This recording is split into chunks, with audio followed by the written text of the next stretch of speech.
ఓం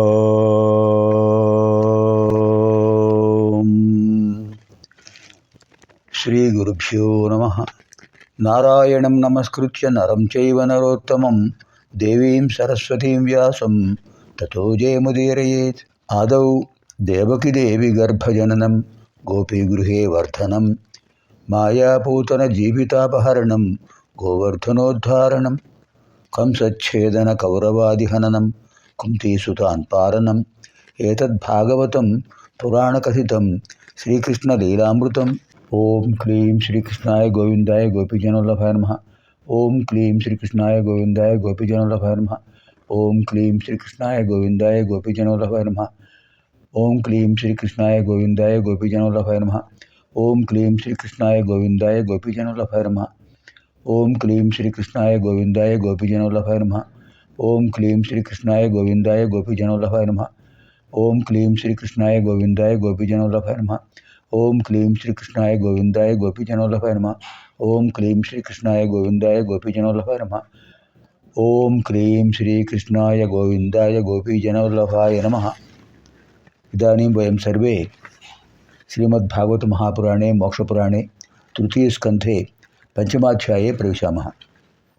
విదురుల వారు మైత్రేయుల వారిని అడుగుతున్నారు. శుకపరబ్రహ్మ పరీక్షణ్ మహారాజు చెప్తున్నారు. హరిద్వార క్షేత్రంలో గంగా తీరం, గంగ అక్కడ అవతరించింది. గంగా ద్వారం అంటారు, హరిద్వారం అంటారు, మాయానగరం అని కూడా అంటారు. ఈ సందర్భంగా మనం మోక్ష నగరాల గురించి ఒకసారి తెలుసుకోవాలి. సప్త మోక్ష నగరాలు అయోధ్య, మథుర, మాయా, కాశీ, కాంచీ, అవంతిక, పురీ, ద్వారావతి చైవ సప్తైతే మోక్షదాయకా నగరా. అయోధ్య శ్రీరామ జన్మభూమి, మథుర శ్రీకృష్ణ జన్మభూమి, మాయా గంగా అవతరణ భూమి, తదేవ హరిద్వారం, తదేవ గంగాద్వారం. అయోధ్య, మథుర, మాయా, కాశీ విశ్వేశ్వరస్వామినః విశాలాక్షి దేవ్యాः శాశ్వత నివాస ప్రదేశం. గంగాతీరే ప్రసిద్ధ పుణ్యక్షేత్రం, పుణ్యక్షేత్రం. అనంతరం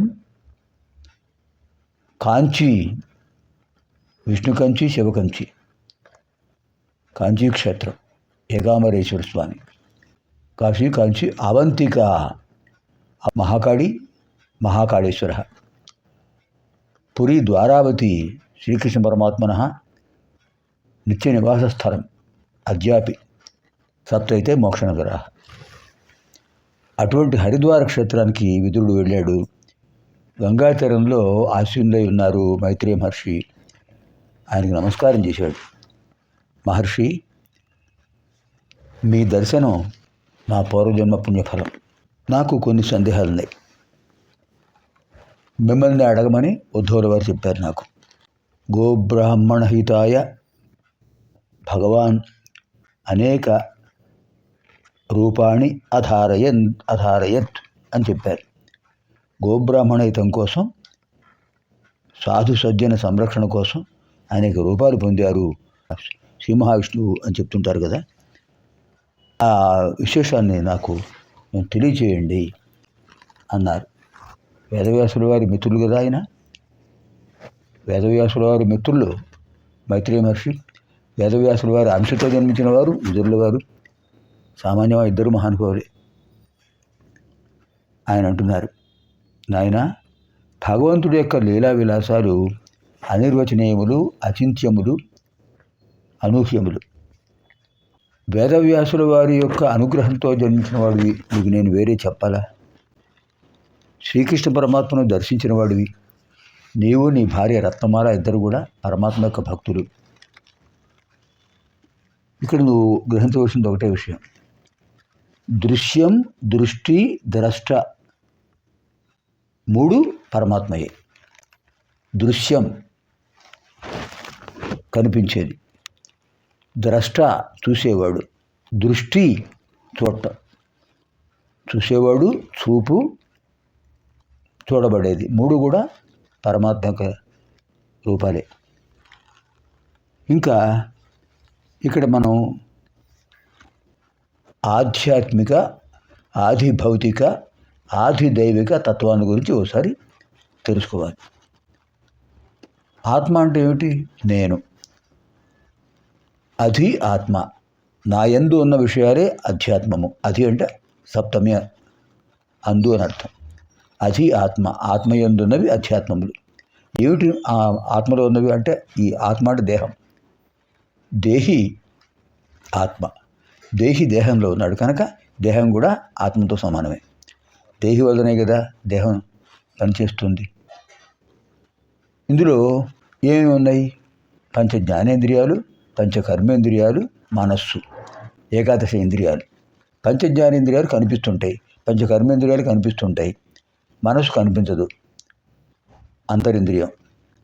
ఈ ఏకాదశేంద్రియ సమాహారమే అధ్యాత్మము. పంచ తన్మాత్రలు ఉన్నాయి, శబ్ద స్పర్శ రూప రసగంధాలు. పంచ జ్ఞానేంద్రియాలు ఏ వేటిని కోరుతున్నాయో అవే శబ్ద స్పర్శ రూప రస గంధాలు. అది ఆది భౌతికం. అవి మనలో లేవు, మన బయట ఉన్నాయి. శబ్దం బయట నుంచి వస్తుంది, రూపం బయట ఉంది, మనలో లేదు. రుచి బయట నుంచి వస్తుంది, గంధం బయట నుంచి వస్తుంది. శబ్ద స్పర్శ రూప రస గంధాలు, ఈ 5 కూడా పంచతన్మాత్రలు. ఈ పంచతన్మాత్రలను ఏమంటారు? ఆది భౌతికం అంటారు, అధిభూతం. ఇంకా అధి దైవం ఏమిటి? ఇంద్రియాలకు అధిష్టాన దేవతలు ఎవరైతే ఉన్నారో వాళ్ళు దశ ప్రాణాలు. ప్రాణ, అపాన, వ్యాన, ఉదాన, సమాన వాయువులు, వాటి మహాప్రాణాలు అంటారు. నాగ, కూర్మ, కృకర, దేవదత్త, ధనంజయులు ఉపప్రాణాలు. ఇవి 10 దశ ప్రాణాలు. పంచ మహాప్రాణాలు, పంచ ఉపప్రాణాలు. తర్వాత ఇంద్రియ అధిష్టాన దేవతలు. ఇది ఆది దైవికం. వీటిని గ్రహించాలి. ఇదంతా కూడా దైవానుగ్రహం వల్లనే ఏర్పడుతున్నాయి. ఇవన్నీ కూడా పరమాత్మ యొక్క రూపాలే కదా, పరమాత్మ సృష్టిని అనుగ్రహించినవే కదా. అంటే వాటి వల్ల మనం జీవిస్తున్నాము. మన చుట్టూ ఉన్న ప్రకృతి అధిభూతం. పంచభూతాలు మన చుట్టూ ఉన్నాయి, మనలోనూ ఉన్నాయి. చర్మం పృథ్వీతత్వం, ప్రాణవాయువు వాయుతత్వం, రక్తం రసతత్వం, కళల్లో కాంతి, నాభిస్థానంలో ఉన్న జఠరాగ్ని అగ్నితత్వం, లోపల ఉన్న శూన్య ప్రదేశాలు ఆకాశతత్వం. అంచేత మనది పాంచభౌతిక శరీరం. మన చుట్టూ ఉన్న పంచభూతాలు. మన చుట్టూ ఉన్న పంచభూతాల్లో ఏమాత్రం పరిణామం వచ్చినా, మార్పు జరిగినా ఇక్కడ కూడా పరిణామం జరుగుతుంటుంది. అది సహజం. ఇది మనం గ్రహించాలి. ఇవన్నీ కూడా భగవంతుడి వల్ల ఏర్పడినవి కదా. భగవంతుడు వీటికి కర్త, ఆయనే కర్మ, ఆయనే క్రియ. కర్త కర్మ క్రియ ఆయనే సృష్టించినాడు. వీటిని సృష్టించినవాడు ఆయనే జీవాత్మ రూపంలో మనలో ఉన్నాడు, నడిపిస్తున్నాడు. ఆయన అనుగ్రహంతోనే మనం ఏ పనైనా చేయగలుగుతున్నాం. అంటే ఇదంతా కూడా భగవంతుడికి లీలా విలాసాలే. ఇది గమనించి సర్వం శ్రీ పరమేశ్వరార్పణమస్తు అనుకుంటూ మనం ఏ పని చేసినా కూడా పరమేశ్వరుడికి అర్పించినట్లయితే అప్పుడు మనం బద్ధులము కాము అని మైత్రేయులు వారు విదురుల వారికి చెప్పారు. ఇది శ్రీమద్భాగవతే మహాపురాణే పారమహంస్యాం సంహితాయాం తృతీయ స్కంధే పంచమోధ్యాయः. స్వస్తి.